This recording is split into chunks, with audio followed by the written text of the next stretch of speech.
welcome for those who are from the foreign press to Azerbaijan.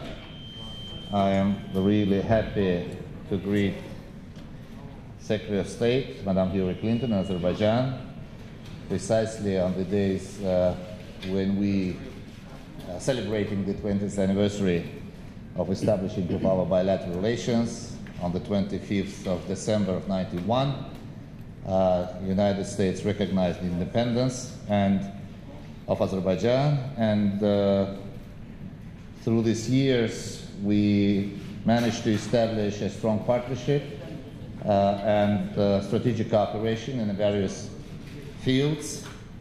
The fields like energy, fields like security cooperation, combating terrorism, drug trafficking, humanitarian cooperation, and so on. Today we have very interesting and very intensive discussion. I'm really happy that Madam Secretary is coming to Azerbaijan for the second time within the not less than 2 years. The last time we was on the 4th of July, celebrating the independence of the United States here in Baku. And one of the major priority of today's discussion was, of course, resolution of the Armenian-Azerbaijan Nagorno-Karabakh conflict. There was a few ideas which were sounded. We just checked with Madam Secretary as one of the co-chair of the Minsk group, where we're standing and how we can make an appropriate steps to reach the breakthrough on the issue of settlement.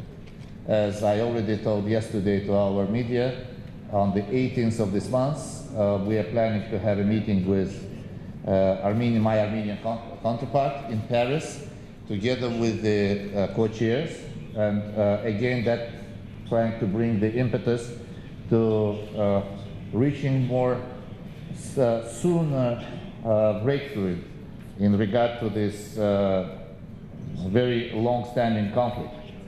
We also discussed the issue of Afghanistan, where our soldiers, shoulder to shoulder with the soldiers from the United States, from NATO, from the alliance, trying to strengthening and building peace.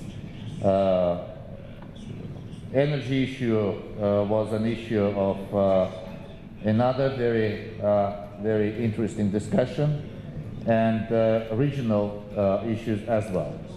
So in 2 words, summarizing what I said, Azerbaijan is firm, and we recognizing that with all the support which is extended to us by international community, and particularly by the United States, we'll move forward on the path of being more secular and Muslim state, and that's how we see our future on the globe. And now, Madam Secretary, if you can, the floor is yours. Thank you so much, Foreign Minister, and I am very glad to return to Azerbaijan for my second visit as Secretary of State. It's especially good to be here after the Eurovision crowds have departed. But for me, it's a great opportunity to once again highlight the relationship that we've had between our two countries for the last 20 years. Our nations have been steadily strengthening the bonds between our governments, our businesses, and our people. In my meetings with the President and the Foreign Minister today, we focused on 3 key areas: security, energy, and democratic reform. On security, I reiterated my appreciation for Azerbaijan's past contributions in Iraq and Kosovo and its vital ongoing work in Afghanistan. Azerbaijan is essential to the transportation of troops and non-lethal supplies that support the international effort in Afghanistan. Today we discussed the continuing important role of the Northern Distribution Network and the importance of supporting the Afghan people after 2014, when they transitioned to full responsibility for security. We also had in-depth discussions about Nagorno-Karabakh, including the most recent incidents and deaths along the border between Armenia and Azerbaijan. As I said earlier this week in Yerevan, I am deeply concerned about the danger of escalating tension, which could have unpredictable and disastrous consequences. This cycle of violence and retaliation must end, and everyone should work to keep the peace and comply with the obligations under the 1994 ceasefire agreement. I have stressed to President Aliyev that the United States is prepared to do whatever we can to help reach a settlement based upon the principles of the Helsinki Final Act. And I have asked the President, as I have asked the President of Armenia, to work together to exercise restraint and to take the steps necessary for peace, not conflict. Regarding energy, the United States works closely with Azerbaijan on energy security. It is a common strategic interest for both countries and one of the great global challenges of our time. Today, I briefly visited the 19th annual Caspian Oil and Gas Show, and I conveyed to the President and Foreign Minister our great appreciation for the central role that Azerbaijan plays in efforts to diversify supplies of oil and gas, as well as the routes over which they are transported. The United States supports Azerbaijan's goal of establishing a southern corridor for natural gas exports to Europe, a crucial link that will solidify Azerbaijan's ties to the Euro-Atlantic community. And I look forward to even deeper cooperation in this area. Finally, the President and Foreign Minister and I spoke about the importance of fostering a vibrant civil society, embracing and furthering democratic reforms, which will add greatly to the long-term success and prosperity of Azerbaijan. The United States remains strongly committed to working with the government and people to advance respect for human rights and fundamental freedoms.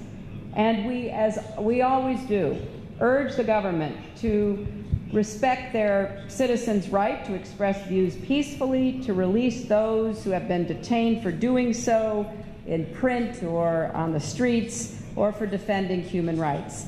I commend the President and the government for the release on parole of Bakhtiar Hajiev, whom I had a chance to see earlier today, and I hope he and all who are members of civil society in Azerbaijan continue their work, which is really work that strengthens society, strengthens the opportunities for Azerbaijan to become an even stronger and greater country. Because we believe the countries that flourish in the 21st century will be those that respect the rule of law, freedom of the press, freedom of expression, and other universal rights. I also had the opportunity to discuss the progress that is being made with a group of civil society leaders, and we stand ready to help Azerbaijan on this important journey. For 20 years, the United States and Azerbaijan have been working to build a constructive, comprehensive relationship that benefits the people of this country and the larger region. There's been a lot of progress made in 20 years. One only has to open one's eyes to see the progress that has occurred. But we need to go further. I have great confidence that Azerbaijan can both continue the path of economic prosperity and continue on a path toward political reform. And Mr. Minister Elmar, I thank you again for another productive visit. Thank you very much. Now, Madam Secretary, kindly agree to pick up our questions and me as well. Yes.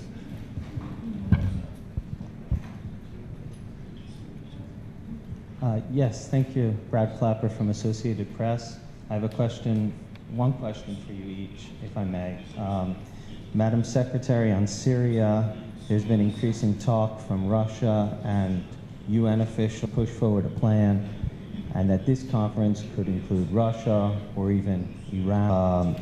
we've all seen the tremendous wealth in your country and its progress, but recently the State Department issued its annual the full respect for human rights that they deserve.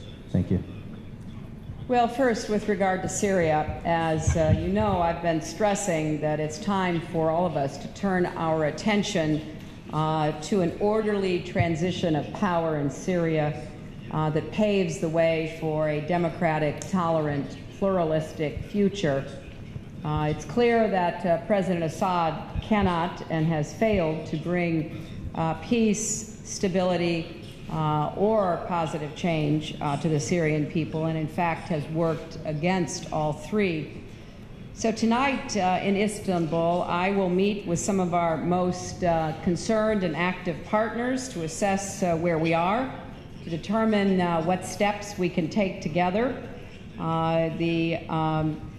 Work is continuing on sanctions. In fact, the Friends of the Syrian People Sanctions Implementation Group is meeting in Washington today and coordinating on new sanctions measures and closing loopholes on the existing regime. We will look for additional measures that we can take to pressure Assad and alleviate suffering. And we will also discuss this evening the essential elements of a democratic transition strategy. Then I will see Kofi Annan in Washington on Friday to discuss next steps, including our shared efforts to encourage Russia and China to use their influence to end the bloodshed and work with the international community in promoting a transition. Until I've had those meetings and heard the opinions of those most directly involved, I won't prejudge whether we will hold a conference and who would be invited to the conference. It's a little hard to imagine inviting a country that is stage managing the Assad regime's assault on its people. So we will have more to say as we move forward. Thank you very much, by the way, for responding to this question that the human rights cannot come within a night. It's a generational issue, it's a process, and the most important to be inside of the process. I believe, and I strongly believe, that Azerbaijan is doing a lot for building up more stronger civil society, more stronger respect of human rights, and building up stronger the rule of law. Human rights report issued by State Department as a person who used to work in the United States for years, I can tell you that there is a lot of criticism not regarding of Azerbaijan, but the other countries as well. And we understand that there is no angels in the world, but it means that we are in the process. We're doing our best, and it won't. And express your concern about the incident on the contact line, and have called both parties to refrain the use of force. The Armenian subversive groups tried to enter the Azerbaijani armed force line, and as a result, 5 soldiers were killed. And by the way, it's not the first time during your previous visit to the region the very similar military incident took place. So I arrived in Yerevan. There had been 3 Armenians killed, and I heard exactly the same concerns about that as I heard today in Azerbaijan. It is painful to think about these young soldiers or anyone being killed, and there's no military solution to this conflict. We mourn the senseless deaths of Azerbaijani and Armenian alike, and we should honor their deaths by recommitting ourselves to peace and doing everything we can as quickly as possible to pursue a path toward peace. There will be a meeting in about, I guess, 2 weeks between the 2 foreign ministers who will meet with the Minsk co-chairs, and we will explore some new approaches that I've had the opportunity to discuss with the foreign ministers and with the presidents, because there has to be a solution. It's the year 2012. It is past time that we resolved this issue, and I'm going to do everything I can, and I've pledged that to both presidents to help facilitate a resolution and the end of the deaths of anyone around this tragic situation. Thank you. Thank you. Thank you. Yeah.